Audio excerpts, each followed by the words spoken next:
Hey guys, welcome back to the Handy Tech channel. Here's a quick recap from episode 1 of the Handy Tech's Kitchen Renovation Series. We assembled some new cupboards that we're going to install above the cooktop. Also, we took care of the ugly old splashback and installed something a little more tasteful. Sometimes the biggest hurdle is making a start. Since we've already jumped that, let's crack on.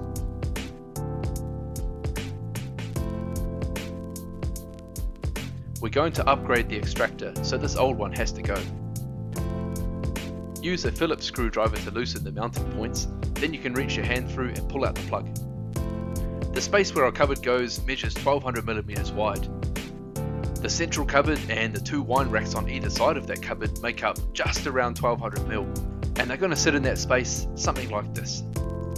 These cupboards are going to sit up against the ceiling, so I'm going to remove the cornice to make enough room. A laser level helps to get a perfectly straight line, and this mini hacksaw makes light work of the plaster. If you don't have a mini hacksaw, a standing knife would do the trick. The depth of the cupboards is 300mm, so I'm using my tape measure and laser to mark out how much of the cornice I need to remove. When I'm confident that the laser level is in the right spot, I can mark that line on the wall with a pencil. Once again, I'm using that mini hacksaw just to cut at the cornice, and then I used a big screwdriver as a pry bar and broke that cornice away from the ceiling. I'm not too fussed about the void behind the cornice, as the cabinetry will cover most of it. However, I am filling the part that will be seen with plaster. It's rough for now, but we'll tidy it up in a later episode.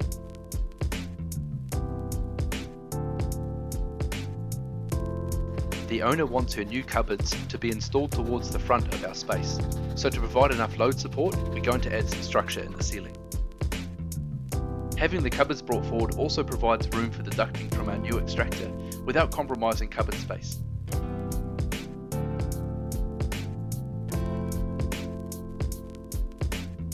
I was pretty lucky that at this house there was really easy access into the roof cavity. So I installed two pieces of wood in a position that will enable me to screw up through the inside of the cupboard, through the ceiling and into the new wood. You'll notice I pre-drilled the holes first before driving a screw in.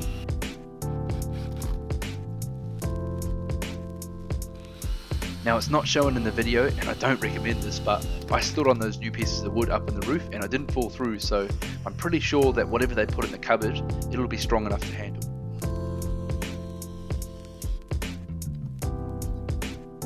The straight lines I've drawn on the ceiling show me where those pieces of wood are.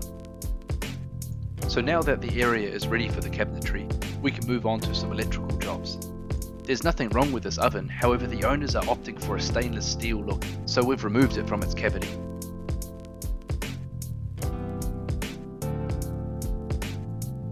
I'd like to stress that if you are not qualified to complete electrical work, then hire a professional. After isolating and testing for dead, I can remove the power cabling. While the oven is out of the way, I'm taking the chance to install a new power socket in the cupboard below the cooktop. The old cooktop was piezo electric start, whereas the new one requires mains voltage. Against this kitchen wall there are actually only a couple of power points, one for the fridge and one for the microwave. The microwave is the closest one, so we'll be jumping a cable from the back of that socket.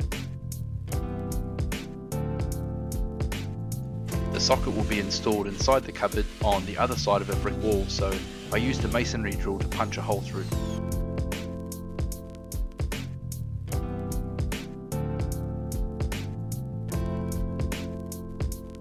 With the new cable now pulled into the cupboard, I can install a spacer and new socket. Pretty tight spot to work in, but it turned out really well.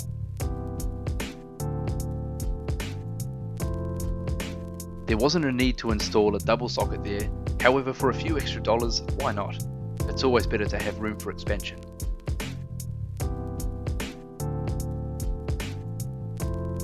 Now let's take a look at that brand spanking new oven that will go into the oven recess. This oven was packed with loads of features and it looks really great.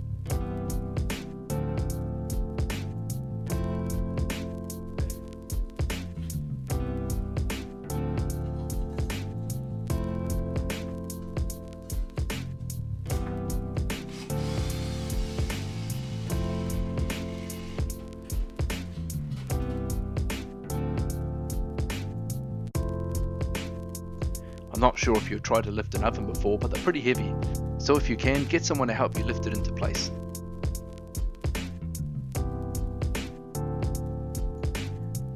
The new oven fits like a glove, but if we'd had to edit the whole size, I'd probably suggest a jigsaw. That would be easiest. The oven came with all the necessary hardware to install it, and I pre-drilled some holes into the wooden paneling and then screwed the oven into the wall.